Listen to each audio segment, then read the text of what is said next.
Bueno, por supuesto estábamos muy pendientes sobre los anuncios que entregó el Ministerio de Salud respecto al avance del COVID-19. Se esperan estas nuevas restricciones que comiencen a aplicarse a partir del lunes. De hecho, el día de hoy, una de esas restricciones, ya en el corto plazo, el cordón sanitario o los cordones sanitarios que estaban dispuestos para las 5 de la tarde, se adelantan para la 1 de la tarde. Entonces comenzarían a regir ya dentro de los próximos 25 minutos. Pero estamos en contacto con el doctor Pablo González. Él es director ejecutivo de estudio de la vacuna Sinovac en Chile. Muchas gracias por estar en contacto con nosotros. La verdad es que estamos muy preocupados, sobre todo después de enterarnos que Chile ya supera el 1.000.000 de casos de contagiados con COVID-19. Lamentablemente la cifra que se acaba de entregar llega casi a los 8.000 nuevos contagios. Una situación que es bien preocupante. Y sobre todo le quiero preguntar, doctor, si esto se debe finalmente a las nuevas variantes que están circulando en territorio nacional y porque ha cambiado drásticamente el panorama en el último mes. ¿Cómo está? Muy buenas tardes.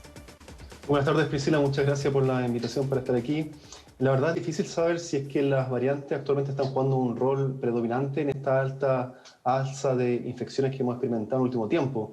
Esto se debe a que, si bien estamos en conocimiento de la presencia de muchas de estas variantes de preocupación o de interés para la comunidad científica en el país, la verdad no sabemos con qué frecuencia se encuentran en la población. Y es por esto justamente que el MinSal y el Ministerio de Ciencia han comunicado una serie de medidas en la cual se busca promover la vigilancia o la búsqueda de estas variantes en los casos existentes para poder empezar a percibir o detectar qué tanto impacto tienen estas variantes en el virus circulante en nuestra población. Doctor, uno de los principales temores es que las vacunas no logren inmunidad en estas nuevas variantes. ¿Eso tardaría mucho en conocerse? Yo me imagino que también se está estudiando esa posibilidad, al menos para que la población quede tranquila.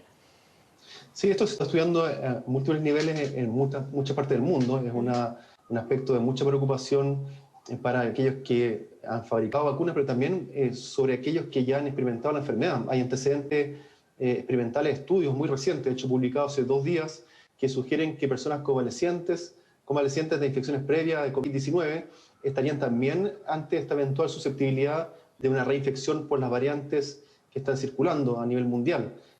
Así que pone la alerta en su grado máximo y obviamente se están buscando la obtención de datos que puedan darnos luces de que si esto se está ocurriendo, se va a ocurrir y qué se puede hacer, en el fondo darnos antecedentes de qué podemos hacer para evitar que siga ocurriendo de esa manera. Una de esas alternativas es la modificación rápida, la actualización de las vacunas que ya están siendo desplegadas para que traigan consigo estas mutaciones que están dando ventaja comparativa a estas variantes para poder atacarlas y contenerlas antes de que se sigan propagando a nivel mundial. Doctor, es importante hacer una diferenciación de variante y cepa, porque hasta el momento se habla de variantes, no de cepa. Si habláramos de cepa, ¿hablaríamos de un virus totalmente distinto? Bueno, la diferencia entre variante y cepa se refiere un poco a la prevalencia de ese virus en particular en la población y qué tan estable es. Y la verdad es que muchas de estas variantes se están transformando en cepa. Están aumentando su presencia en las muestras recolectadas. Algunas se conocen desde mucho tiempo atrás. ¿Ya? Lo que pasa es que representan una muy pequeña fracción de los casos positivos cuando se detectaban. Y paulatinamente han ido ocupando o han ido desplazando las variantes o las cepas más antiguas del virus que conocíamos desde un comienzo y se están transformando en cepas. ¿Y qué riesgo implica eso, doctor? Bueno, que la probabilidad de enfermarme, de infectarme con SARS-CoV-2 aumenta exponencialmente a medida que son más prevalentes, a encontrarme con una variante para la cual no tengo claridad aún si es que mi estado inmunológico, sea siendo convaleciente o vacunado, me protege y en qué medida contra esa nueva variante.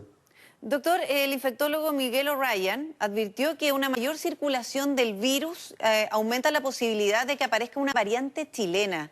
¿Usted comparte esa apreciación? Bueno, sin duda en la virología las mutaciones se dan con cierta frecuencia. Lo voy a inventar, una mutación, una en 1.000.000. Cada 1.000.000 de replicaciones se incorpora una mutación. Si tengo más personas infectadas, en el fondo tengo más eventos de replicación ocurriendo y por tanto tengo más eventos de mutación globalmente en la población. Sigue siendo la misma tasa, 1 por millón. Pero si tengo más personas infectadas, tengo más probabilidad de que entonces de esas mutaciones emerja una que le dé una ventaja comparativa al virus y permita entonces que este virus prevalezca o tenga un beneficio sobre los otros virus circulantes y empiece a hacerse más presente. Claro, y puede tener una característica especial. Por ejemplo, hablamos de la variante de Nueva York, la variante brasileña, de Reino Unido, la variante británica. ¿Podríamos tener una variante chilena con otras características? Bueno, me alegro mucho que haga esa pregunta porque me imagino que causa mucha preocupación en la población en general el acúmulo de variantes, ¿cierto? Sí. Con nombres de distinto origen. Y la verdad, algo que poco se habla es que hay una convergencia evolutiva de ciertas mutaciones en el virus. ¿Y esto a qué se refiere? Que si yo tomo la cepa sudafricana, la cepa Kent de la británica, que es una cepa evolucionada de la británica, también tomo, no sé, algunas neoyorquinas más avanzadas, me encuentro con que comparten entre sí estas variantes algunas mutaciones específicas, puntuales, en ciertas localidades de las proteínas que son de interés para la respuesta inmune. Y entonces pareciera que se están dando estas mutaciones que en estos pocos sitios específicos y las mismas mutaciones, porque son aquellas que le confieren una ventaja al virus. Y por tanto, esto en cierto modo para tranquilizar de que estas nuevas vacunas que se actualizan a las versiones variantes, la verdad no son una vacuna para cada variante, sino que podría haber una vacuna de variantes universal que aborda las principales mutaciones que han ido adquiriendo estas distintas variantes en distintas partes del mundo y que por tanto logre neutralizarla. Ahora, cada variante en sí, además de estas mutaciones puntuales específicas de interés o preocupación en estos elementos esenciales del virus, tienen una serie de otras mutaciones que globalmente le dan un nombre propio a esa variante, y de ahí que existan variantes con mutaciones comunes que tengan distinto nombre de origen. Ahora, doctor, actualmente se trabaja para lograr un aumento en la capacidad de detección de estas variantes, pero para eso, ¿qué se necesita? Más allá de hacer un examen PCR, ¿hay que hacer otro tipo de exámenes? ¿O basta con el PCR? Hay distintas aproximaciones para pesquisar estas variantes. Algunas están basadas en PCR, no ¿Ya? son el mismo PCR de detección de diagnóstico, no es el mismo PCR que se realiza cada persona que tiene sospecha de COVID-19, sino que es un PCR modificado para detectar la presencia de variantes Ya. en un mismo ensayo. Y también hay otra aproximación que es mucho más informativa, es mucho más exhaustiva en profundidad de datos que entrega, que es la secuenciación de los virus. Y esto requiere mayor capacidad, tiene un costo mucho mayor, se realiza en mucho menos lugares y por tanto obviamente requiere un esfuerzo más importante. Doctor, usted que es parte del estudio de la vacuna Sinovac en Chile, una de las informaciones que llama la atención y que también se la consultaban a las autoridades de salud es que un funcionario de salud recibió 2 dosis de la vacuna Sinovac y 2 días después fue internado. Es un paciente además que tenía comorbilidades, tiene comorbilidades, pero que preocupa su situación. En ese sentido, ¿se hace un seguimiento de este tipo de casos? Sin duda, esos son parte de los estudios de efectividad que se realizan a las vacunas, parte del programa de farmacovigilancia y de seguimiento de efectividad de las vacunas, como parte de las labores que realiza el MinSal. Hay que recordar que las vacunas, ninguna es 100% Claro.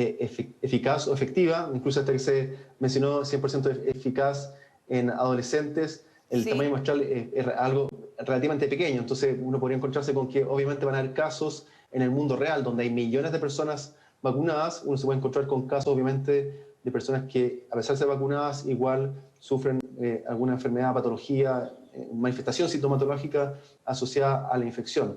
Así que eso hay que tenerlo en cuenta y por eso también se está reforzando que a pesar de la vacunación obviamente seguimos cuidándonos con las medidas de autocuidado propias y también con los demás, de distanciamiento físico, uso de Sí. mascarilla, lavado frecuente de manos. Sí, es verdad, no debemos olvidar eso. Muchas gracias, doctor, por esta entrevista. Que esté muy bien. Buenas tardes. Encantado, buenas tardes.